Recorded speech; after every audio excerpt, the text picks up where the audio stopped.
Buenas tardes. Vamos a comenzar la clase de teoría política. Habíamos quedado en los principios y los principales rasgos del nazismo. Recuerden que estamos en lo que serían los regímenes totalitarios, los totalitarismos. ¿Se acuerdan que teníamos lo que respecta a esta división del iluminismo y del totalitarismo, las grandes ideologías políticas?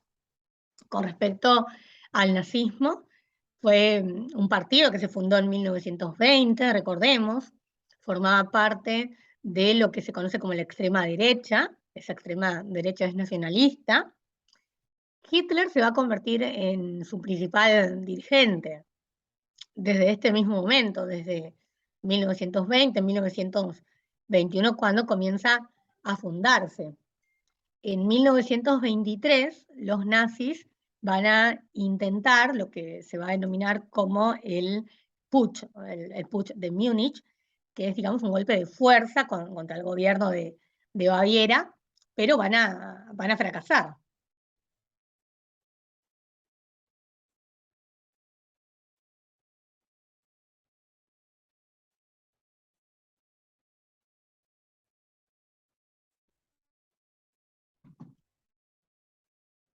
¿Se escucha?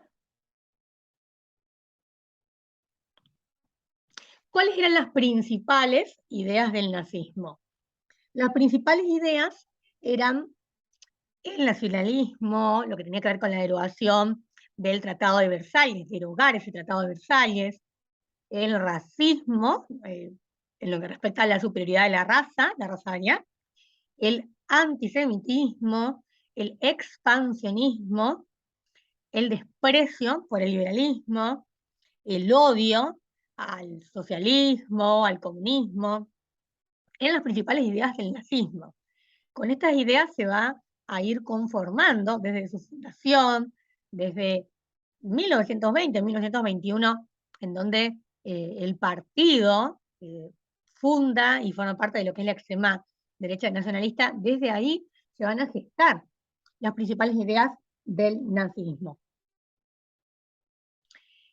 Los efectos de la crisis de 1929, ustedes recordarán, sobre todo cuando dimos introducción a la ciencia política en primer año, cómo comienza el estado de bienestar.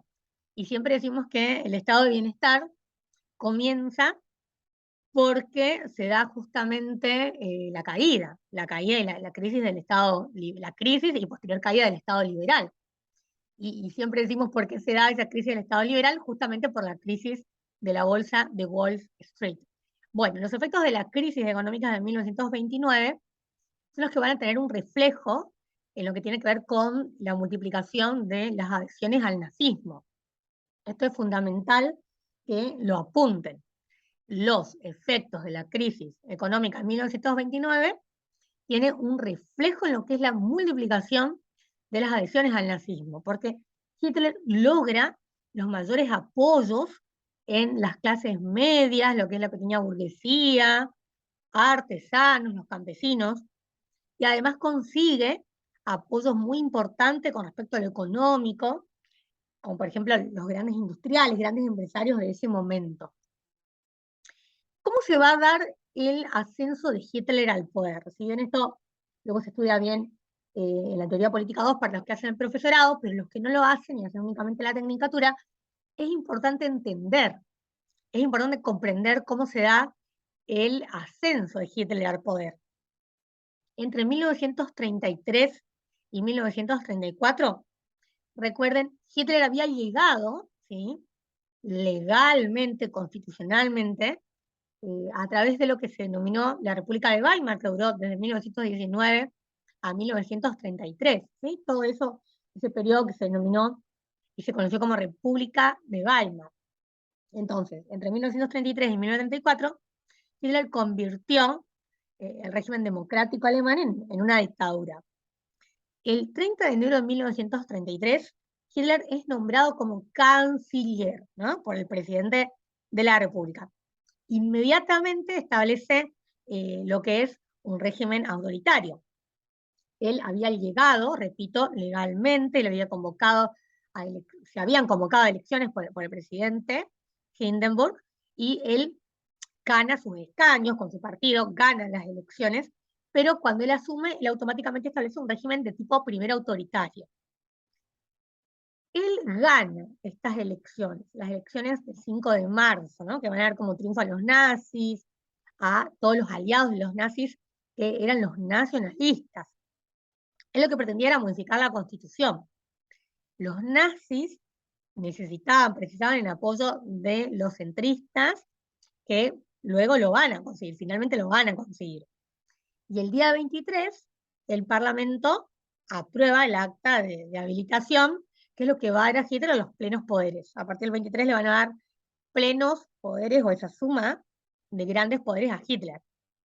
Y una ley de 1933 justamente es la que lo va a convertir al partido nazi en el único autorizado.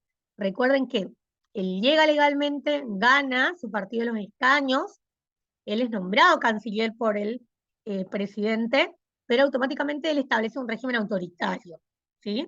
Entonces, a partir de aquí, el partido nazi es el único partido autorizado. ¿Y qué es lo que va a hacer Hitler a partir de ahora? Hitler va a concentrar todo el poder, y lo primero que va a hacer es eliminar a los adversarios, ¿no? El paso siguiente, digamos, el paso más importante para consolidar el poder absoluto de Hitler fue eliminar a los dirigentes eh, que defendían, digamos, la mejora de las condiciones de vida de los obreros, porque así se lograba, digamos, contener a los dirigentes conservadores, a los industriales, al ejército, a los que apoyaban las ideas de extrema derecha y las ideas nacionalistas de Hitler.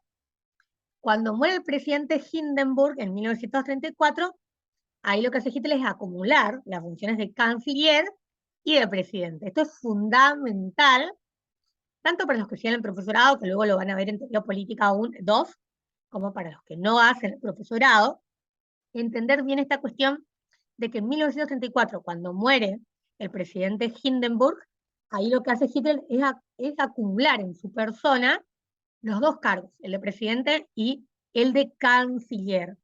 Entonces, a partir de ese momento, concentra un poder absoluto. Y la democracia deja de ser democracia en Alemania y se establece el régimen de tipo autoritario. Luego se va a establecer el régimen totalitario. Es por eso que Alemania pasa de un régimen democrático a un régimen autoritario y a un régimen totalitario. ¿Cómo se va a dar esta dictadura nazi? Esta dictadura nazi, digamos, va a tener una policía que es la que ejerce el poder de persecución, que se va a denominar la Gestapo, una policía secreta del Estado, y la SS, que van a actuar con una entera libertad, ¿sí?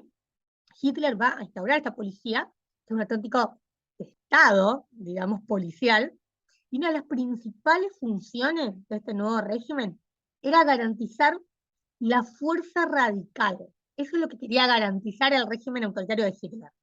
La fuerza radical, es decir, que sea una fuerza radical, que sea importante, que sea violenta, y además lo que querían garantizar era una pureza racial. Eso era fundamental. Hitler quería garantizar una pureza racial mediante la exclusión de las minorías, sobre todo de las minorías étnicas, en especial de los judíos, ¿no? Todos sabemos que se dio la gran matanza y persecución de los judíos, y era por esta cuestión, para garantizar la pureza racial. Los nazis van a personificar, digamos, en este grupo, la causa de los males por los que había pasado Alemania, porque inmediatamente comienza la persecución sistemática de los judíos. Es en esta época cuando se van a construir los primeros campos de concentración. Los alemanes crearon, digamos, una serie de instalaciones de detención para poder encarcelar, para poder eliminar a todos los enemigos del Estado. A través de estos campos de concentración eliminaban a los enemigos al régimen. La mayoría de los prisioneros en los primeros, digamos, campos de concentración eran los judíos, eran los demócratas, los gitanos, los testigos de Jehová, las personas de color, los homosexuales, los clérigos, eh, toda persona que esté en contra, ¿sí?, del régimen o que se considerara que tenía un comportamiento anormal. Eran considerados los enemigos de la dictadura nazi. Los campos de concentración. ¿Sí? Los alemanes fueron los creadores, ¿sí? Y los métodos de asesinato fueron los mismos en todos los centros de exterminio. Esto tiene que quedar bien claro, ¿no? Fueron creados, fueron operados por la SS. Las víctimas llegaban en vagones de tren. Ustedes habrán mirado muchas veces las películas de esta época en donde se subía, se incorporaba de manera violenta la mayoría de las veces, pero también con el método del engaño, ¿sí?, a las personas, a los vagones, estas personas que eran cooptadas porque eran secuestradas. Estas personas van a llegar en los vagones de tren, la mayoría de guetos, de campos de la Polonia que estaba ocupada, pero también de casi todos los países europeos. Cuando llegaban los hombres eran separados de las mujeres y los niños. Y los prisioneros eran forzados a desvestirse, tenían que sacarse toda la ropa y entregar todo lo que tengan de valor. Ahí los llevaban desnudos hacia las cámaras de gases, que estaban disfrazadas como regaderas, esa era la cuestión, lo habrán visto en alguna película. Esas cámaras de gases parecían que se iban a dar un baño, ¿sí? Y dentro de esas lo que se utilizaba era el monóxido de carbono. Entonces, de esa manera se lo utilizaba, digamos, como una forma de engaño, pero era la forma de exterminio. La minoría seleccionada para trabajos forzados, era la que quedaba después de esas largas cuarentenas, vulnerables a lo que era una malnutrición, estaban expuestos al frío, a las epidemias, a los experimentos médicos. Se hacían muchos experimentos médicos en estos campos de concentración, ya digamos a la brutalidad. Muchos perecieron como ese resultado, en realidad, por los experimentos y las pruebas médicas que hacían en este momento. ¿Y a qué se denominó el holocausto judío? Que es una palabra, digamos, holocausto es una palabra de origen griego, pero lo que significa holocausto es sacrificio por fuego. Y el holocausto fue la persecución y el asesinato de millones de judíos, más o menos de 6 millones de judíos por parte del nazismo. Todo esto se va a realizar, digamos, basándose en la creencia que tenían los alemanes de que era una raza superior.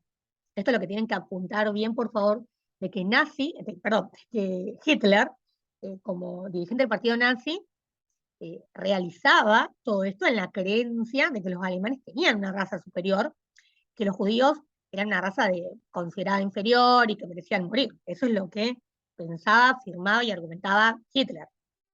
Entre el periodo de 1942 y 1944, los nazis van a deportar millones de judíos desde los territorios ocupados, por los nazis obviamente, a los campos de exterminio. Y ahí los judíos eran ejecutados en las instalaciones que se habían diseñado, en estos campos de exterminio, en los campos de concentración. Los alemanes nazis obligaban a los judíos a realizar estos trabajos forzosos o trabajos forzados para el gobierno alemán, así como a llevar las insignias que los marcaban como judíos.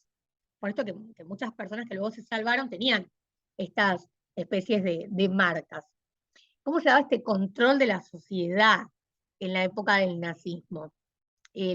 Recuerden que seguimos con nuestro autor, de toda esta parte es el autor Sodaro, y él decía que el control de la sociedad se daba por un encuadramiento, ¿sí? Apuntar bien esta denominación, el encuadramiento de los diversos grupos sociales se va a llevar a cabo muy rápido, porque digamos las juventudes hitlerianas, estaban divididas por sexo, por edad, son las que se van a encargar de adoctrinar, se van a encargar del adoctrinamiento de los hombres, de las mujeres, sobre todo obviamente jóvenes, el deporte, las actividades paramilitares, son los que se van a convertir en manifestaciones digamos, de una supuesta raza aria. A partir de eso es como se va a realizar el control de la sociedad.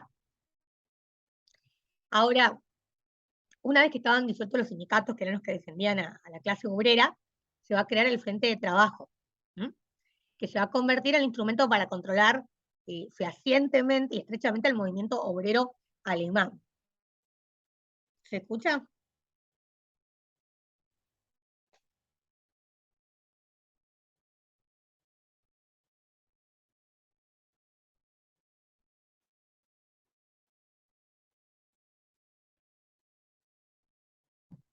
¿Se, se escucha? Cuando se disuelven los sindicatos, entonces se crea el Frente de Trabajo que se va a convertir en instrumento para poder controlar el movimiento obrero alemán. En el terreno de lo económico, el nazismo logra conseguir, por lo menos temporalmente, varios éxitos. La recuperación de la economía en esta época, recuerden que ellos querían eliminar el Tratado de Versalles de 1919, luego se da la crisis de 1929, todo a raíz de los préstamos que habían pedido para comprar las armas para ir a la Primera Guerra Mundial, recuerden. Y la recuperación de la economía se basó sobre todo en la realización de obras públicas y en el crecimiento, ¿no?, de manera vertiginosa de lo que era la industria armamentista. Los grandes beneficiados de la política económica nazi fueron la gran industria y la banca. Eso, por favor, es algo que tienen que apuntar bien, ¿sí? ¿Quiénes van a ser los beneficiados de toda esta política del régimen nazi? La industria, ¿no?, lo que se conocía como la gran industria, y la banca. Una de las grandes innovaciones del nazismo, dice Sodaro, fue el uso de la propaganda. Eso es fundamental también para destacar en los regímenes autoritarios, el uso de la propaganda. La prensa, la radio, los documentales cinematográficos son los que se van a utilizar para poder lanzar mensajes, ¿no?, sobre todo mensajes, ideas fundamentales que tenían la dirección fundamental de uniformar todo el pensamiento de la población con respecto a las directrices del partido nazi y del Führer. Recuerden que a Hitler se lo denominaba el Führer, el conductor. Entonces, características del nazismo, de este totalitarismo de Hitler, de este régimen totalitario y de esta doctrina, de esta ideología política totalitaria, tienen que ver también con un fuerte personalismo, la policía del Estado, esa policía secreta que era la Gestapo, la utilización de la propaganda, eh, el único partido autorizado, el partido único, era el partido nazi, recuerden eso, y sobre todo la eliminación total y absoluta de los enemigos al régimen y de los enemigos al partido nazi. Esto es fundamental para tener en cuenta con respecto a lo que implicaba el nazismo y sus principales características. Recuerden que el nazismo, como el fascismo, como el estalinismo comunista, tienen su origen dentro de los totalitarismos. Pero, así también, hay que destacar que comienzan a formarse mucho antes de que surja el totalitarismo, ya sea como régimen o como doctrina o también como ideología política. Eso es lo que tiene que quedar bien en claro. Luego vamos a estudiar al fascismo en la próxima clase, en las mismas condiciones, de cuáles van a ser los antecedentes ideológicos del fascismo, con quién surge el Machiavelli, luego el aporte que hace Bodin, el aporte de Nietzsche, de Spengler, el francés Sorel, Gaetano Mosca, ¿sí?, de cómo comienza el fascismo.